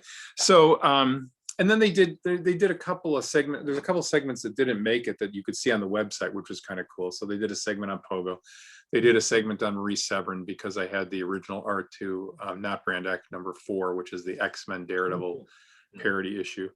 So those were fun, and the experience was nothing but fun. I have cartoonist friends who are like, well, I would never do that. I wouldn't show my collection, and I wouldn't take that trade, and I don't like that woman and crap like that. But the whole experience was completely fun for Rich and myself. They were really nice. Yeah. They came in for a day. I think we were there from 6 a.m. till 6 p.m. They did a great job of photographing the stuff. She's terrific. I think Lisa Whelchel was really enthusiastic and really interested and asked good questions and stuff like that. So it was great. Now they had like a party for everybody who was featured on the show. So they had the woman with the largest Winnie the Pooh collection and a guy with a huge Wizard of Oz collection. And we were all at this kickoff, and we watched the first episode together at like essentially a cocktail party. But then it was like, wait, they would tell us your episode will be on such and such a date. And I told all my friends and put it on my Facebook page and stuff like that. And it came out. I heard a lot from a lot of people who thought it was great. The only really bad thing about it was they gave the price estimates for all this stuff. And they literally go, it's worth this. And then they literally have a cash register sound like ka-ching, and the number appears on the screen. Now let's say you said something was worth between $10,000 and $30,000. Ka-ching, the 30,000 would come up. Every time it would be the highest number. Of course, yeah. What? So I have this, I alluded to it before. I have this book that I call the Bun Book. It's a rabbit book. When I was inspired by Scott Shaw's Gorilla book, he asked me to draw his Gorilla book. I decided I would like a book like this. So rabbits are my favorite animals. And I would ask people I met. They didn't have to be famous, but there are some famous people. There's a Johnny Romita rabbit in a Spider-Man suit. There's Dr. Seuss. There's Ed Big Daddy Roth. There's an Art Spiegelman parody of Mouse with rabbits, which I really was amazed that he would do. Sergio Aragonés, a lot of great stuff, and a lot of friends and a lot of people that are just great cartoonists that you wouldn't know, but I know. So Lisa Welch loves this, and it is really interesting. And if you ever see the show, you'll see it. They flip through the stuff, and it's like, hey, this is great. So then they say to the guy, "What do you think this would be worth?" And he says, "Oh, $1 million." Because look, And instead of saying something like priceless, or there's no way to put a price on it, but he says $1 million. Ka-ching, $1 million comes up on the screen. The next day I'm on Facebook, and I'm a member of a few different, interested in original art collector sites. And now I got to suffer through comments like, yeah, I saw that book's not worth $1 million. Even if it had a Frazetta drawing and a this drawing and a that drawing, it wouldn't be $1 million.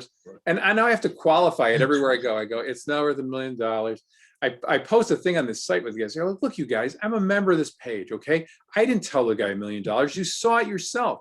He should have said priceless, or how could you say, or whatever. He said, some people would say $1 million, and now it's it. I'm not like, leave me alone. It's a prized possession. But everybody in every area of fandom or collecting, there's a certain line crossover where they're just anal beyond belief, and always wanting to correct everybody. So that's kind of what happened. That was the only thing that made it less than a really perfect experience, and even that wasn't a big deal. I love doing it. They asked me right after that if I would be the expert on somebody else's collection.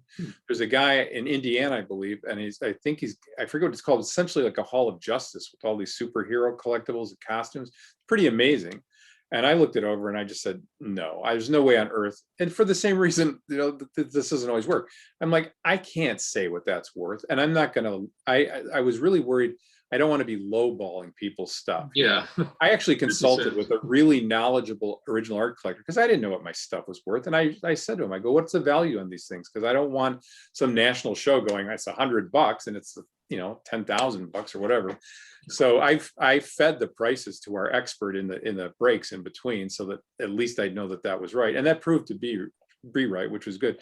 But as much as I would have loved to be on that show again, just for the sheer fun of it, I wasn't going to put myself in that position, and I wasn't going to subject that guy to somebody. I don't know how anybody who did do it could estimate it, but it's incredible. I mean, you can't look at a thing that's like a whole separate house and go, oh, the collection is worth this. It would be based on nothing. And I've seen episodes where people whose collection it was were a little bit, you could tell they were bugged. They're like, and they'd say like, well, I think he's kind of low on that. It's like, well, why even be in that situation? Just eliminate that part. I didn't know that. See, like I said, I haven't seen the episode because, or any of the shows, because it's like Sunday nights at 10 or some crazy time like that. And that's the only time they show it. It's like, can't you repeat it like Saturday morning or something like that? Here's a tip. I think you can see the current one always on their website, and maybe a few before it.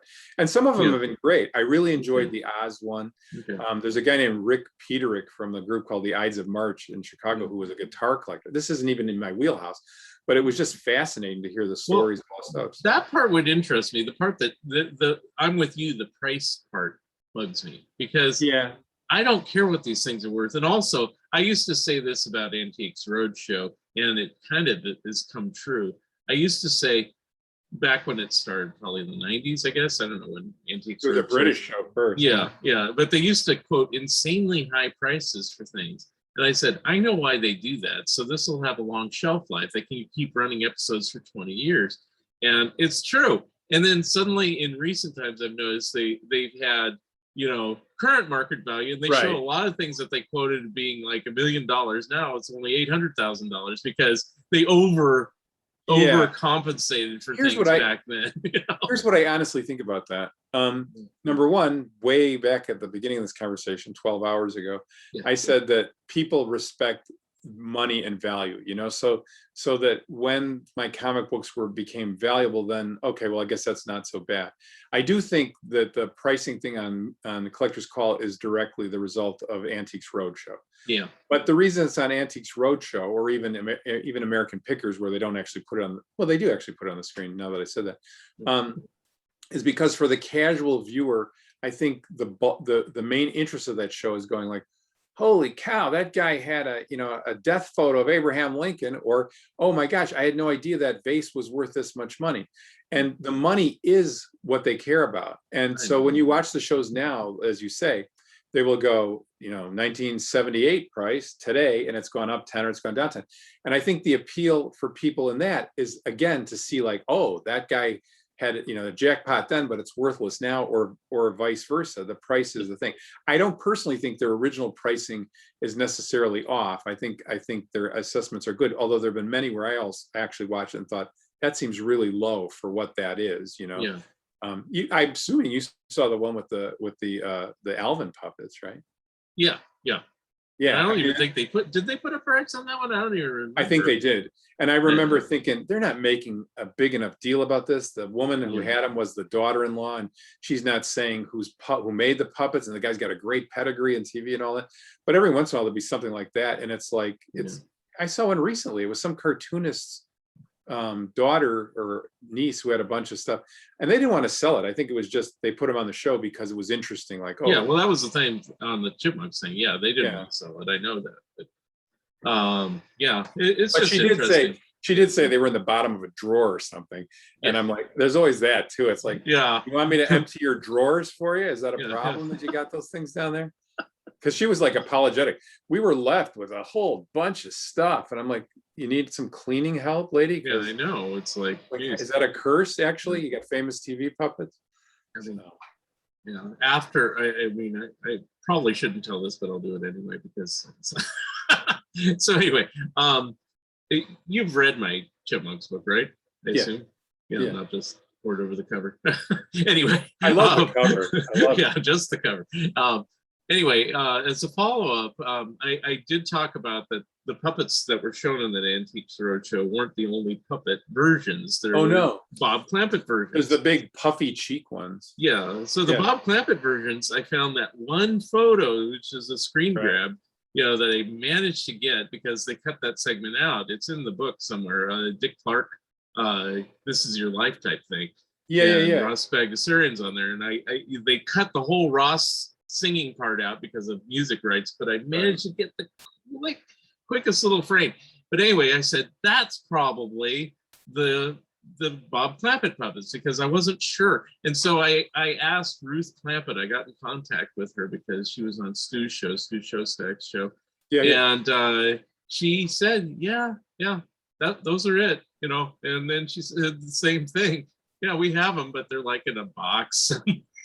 Well, one of the great joys of my life was to get to know and become friends with Bob Clampett, and what a great guy and what an encouraging guy he was for young cartoonists. But yeah, I'd read that too, or heard that he had done the first puppets. And I'm pausing as you say this because in my mind I know what they look like. But the Clampett family would periodically take photos together where they're all holding up a puppet, and something makes me feel and she said she had a photo of that.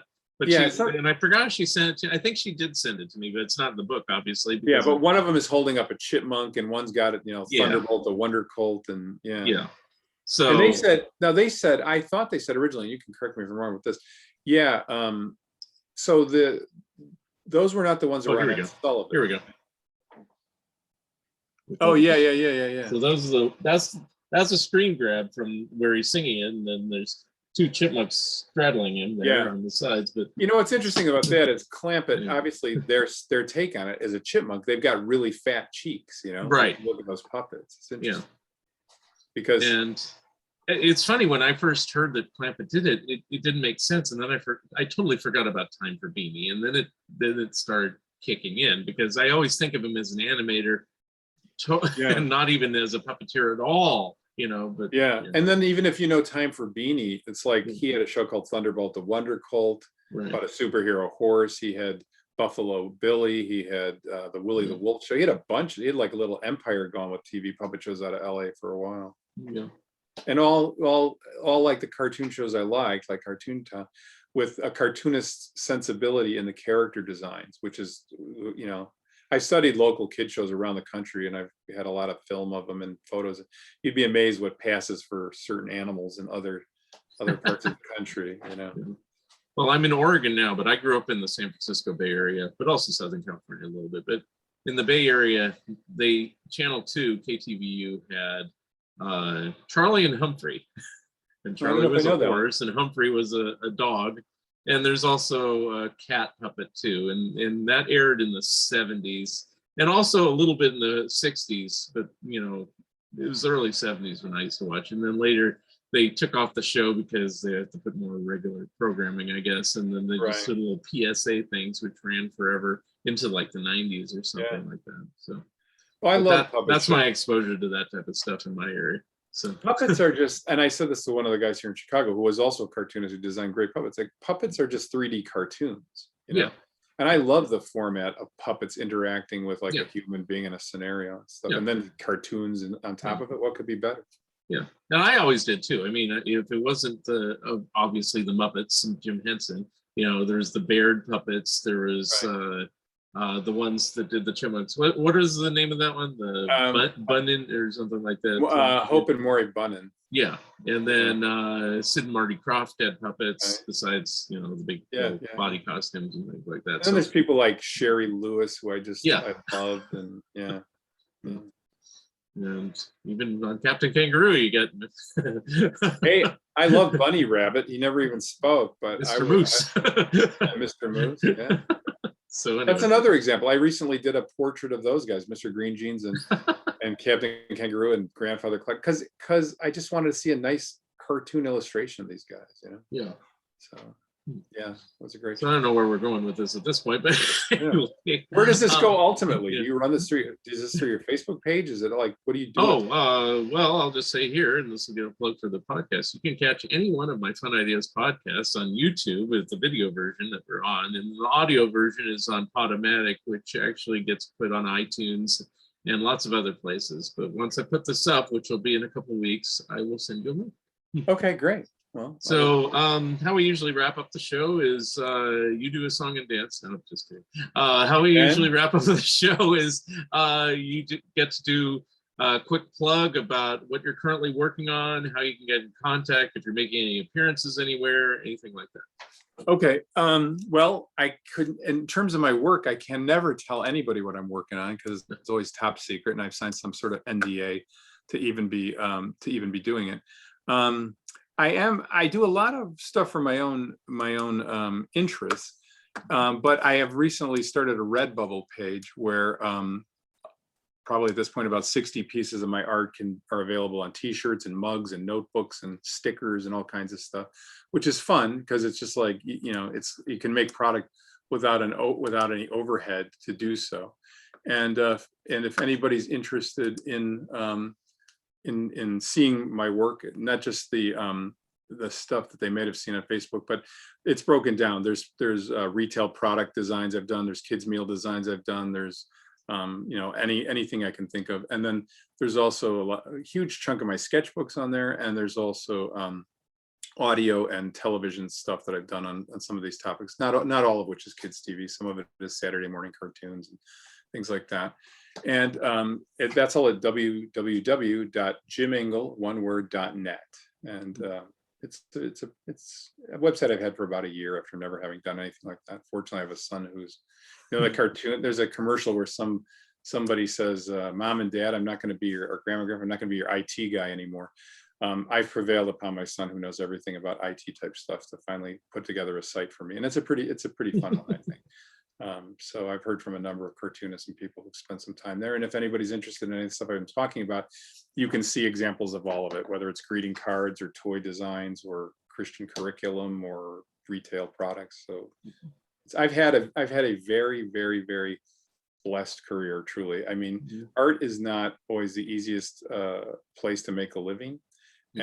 And I've worked on all kinds of stuff. I've met all kinds of people. I've worked on all kinds of properties and characters I wanted to work on, all different kinds of products. So I thank God for the career I've had, truly, and it's been a lot of fun. And besides that, too, I've worked with some really great other cartoonists in the process of doing all that. So it's just been terrific. And Of course, you probably do commissions as you do book covers and things like that. people will ask me. I don't do a lot of them, and I don't Oh, sell a lot of my original art. I don't mind doing it. If someone was really interested, they could contact me, and if it's something that I could do, I would do it. I do that stuff in my spare time. Um, if it's commission stuff, I usually would do something like brush and ink on Bristol board or something. A lot of people only want color, but I don't know how many years ago now, maybe 15, whatever, maybe more, I switched over to digital art. I can still Yeah. do that, but I have no reason to do it. So I work on a Wacom Cintiq, so there are no originals. That's the only drawback to it. So like the covers to both of your books were done digitally. Right. Um, and And I I don't knew even, that, but that's okay, you know. oh no, I don't, Right. it's better I than you mean, get otherwise. I would have mentioned it ahead of time. It's like but I probably would have paid you a lot more for it. I say, I want the original art. I'm paying you Yeah, for I it. Put mean, it on a board, but work wise, it's yeah. no less work, because what I discovered is that with the things that you can do digitally with some of the stuff, you'll end up spending more time on it because there's so many things you can do with it. But the drawback is, there's no original art. So Yeah. I occasionally do commissions. Yeah, if people are really interested. And any personal appearances, or is it still too early with pandemic, or like Yeah, at I don't. conventions or anything? It's been years, really, since I've done conventions at sitting at a table selling stuff or drawing Okay. sketches and stuff like that. The comic books, as much as I love them, as much as I'm surrounded by them every square inch outside of what you can see on this fake screen, there's not a lot of current comics that interest me. The thing I want at the comic store these days is Alter Ego magazine. And the other thing is, I have if you ever end up seeing that Me TV show, you'll get the impression that I have a huge collection of stuff. And at this point in my life, I'm more interested in getting rid of it than I am in acquiring stuff. I'm so kind of in the same boat, sort of. I years ago, one of my friends told me this. My friend Gary Ricker, I said it to him. The expression "I had that" is now is fine with me as "I have that." It's probably better. Right. So no, I don't think I've got. When my friend Bill Jackson died recently, I was doing a lot of radio and TV, not radio and newspaper interviews and stuff. And I will occasionally do like a presentation at a museum or something for some of this kid show stuff. I've got some presentations put in mind, but other than that, I'll be right here in this train station in 1935 with my Cintiq and talking to guys like you. So. All right. Well, I want to thank you, Jim, for being my special guest today. It was really my pleasure talking with you. And that wraps up another episode of Fun Ideas Podcast. All right, Mark. Well, thanks a lot. I appreciate the invitation. Nice to finally meet you face to face or screen to screen. And it's been my pleasure. Right. Thanks. Thank you very much.